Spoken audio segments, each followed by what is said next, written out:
La maison de l'escargot. Il était une fois un pauvre escargot qui souffrait beaucoup à chaque fois qu'il partait en randonnée, car il avait du mal à suivre le rythme de ses compagnons. La coccinelle était aussi rapide qu'une souris. Le mille-pattes, avec ses 1000 pattes, ignorait la fatigue.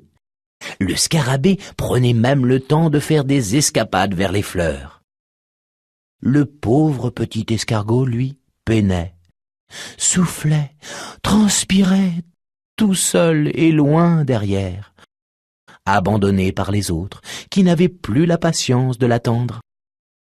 Quand le petit escargot parvenait enfin à rejoindre le groupe, les autres petites bêtes s'étaient déjà bien reposées, avaient bien mangé et après avoir bien joué, avaient préparé le campement et dormaient depuis bien longtemps.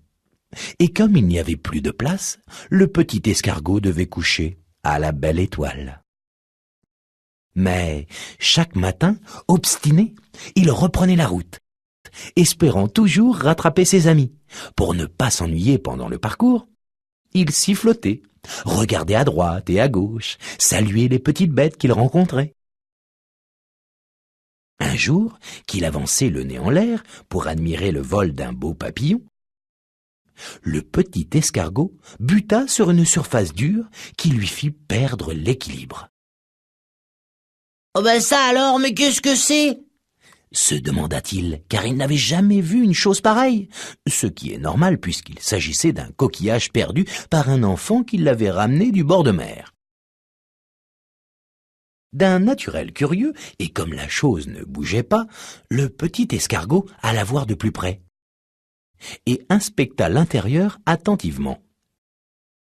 En y pénétrant, il s'aperçut qu'elle était parfaitement à sa taille et de plus très légère à porter. « Ah, c'est super !»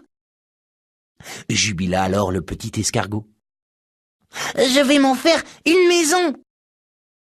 Et il se mit en route, le coquillage sur le dos.